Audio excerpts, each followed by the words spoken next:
Президент Қасым-Жомарт Тоқаев сайлаудан соң уәде еткен кадрлық ауыс түйістерді бастады. Осылайша бүгін екі облыс әкімі ауысып, білім және ғылым министрі Күләш Шәмшиддинова қызметінен кетті. Енді басы даудан арылмайтын ведомствоны 37 жастағы Асхат Аймағамбетов басқаратын болды.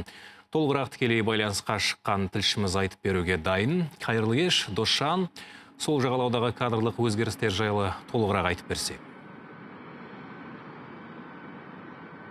Қайырлы кеш, Ерлан би. Президент ауыс түйісті соңғы кездері жемқорлықпен аты шыққан білім және ғылым министрлігінен бастады. Сөйтіп күтпеген жерден Күләш Шәмшиддинованы қызметінен босатты. Бұл қызметке 61 жастағы Шәмшиддинова небәрі 4 ай бұрын тағайындалған еді. Осылайша министрлікті ең қысқа уақыт басқарған еліміздің бас ұстазы ретінде есте қалғалы тұр. Бірақ даудан құралақан емес, себебі ведомствоға қарасты ұлттық тестілеу орталығының 2-1 экс-директоры пара алды деген күдікпен ұсталған. Кейін Іле-шала білім және ғылым вице-министрі Эльмира Суханбердиеваның былығы ашкере болып қамауға алынған еді. Бірақ қол астындағы қызметкері шатылып жатқанмен Шәмшиддинова отставкаға кетпейтінін айтқан еді.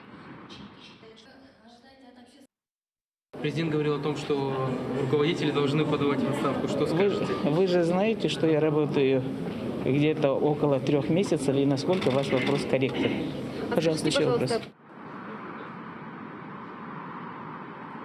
Енді отставкаға өтініш бермесе де бәрібір қызметінен босатылып отыр. Ал оның орнына білім және ғылым министрі болып Асхат Аймағамбетов тағайындалды. Ертең 37 жасқа толатын ол сөйтіп үкіметтегі ең жас министр атанды. Еңбек жолын тарих пәнінің мұғалімі болып бастаған оған бұл қызмет таңсық емес. Өйткені 1,5 жыл білім және ғылым вице-министрі болған. Кейін Қарағанды облысы әкімінің орынбасары қызметіне тағайындалып, онда да жарты жыл бойы әлеумет пен білім саласына жауапты болды. Осылайша Аймағамбетов Кеншілер қаласынан Есілдің сол жағалауына білдей министр болып қайта оралып отыр. Десе де оған жүктелген шаруа шаш етектен. Дауы көп білім саласын реформалау оңай емес. Алда келе жатқан ұлттық бірыңғай тестілеуді ың-шыңсыз өткізуде ең жас министр үшін үлкен сын болмақ.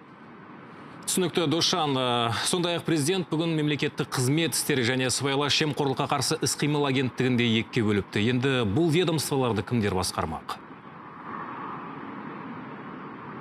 Қасым-Жомарт Тоқаевтың жарлығымен бүгін мемлекеттік қызмет істері және сыбайлас жемқорлыққа қарсы іс-қимыл агенттігінің құрамынан жемқорлыққа қарсы бюро шығарылып, бөлек, яғни тек президентке бағынатын агенттік болып қайта құрылды.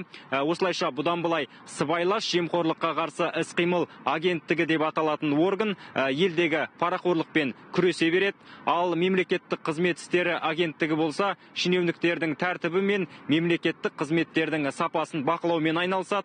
Негізі бұл екі ведомство бұрындары да бөлек қызмет атқарған, бірақ 2014 жылы біріктіріліп ортақ агенттік құрылған еді. Енді араға 5 жыл салып қайта бөлініп отыр. Бұған дейін Алик Шпекбаев басқарған ведомство екіге бөлінген соң оларды кім басқаратыны әзірге белгісіз.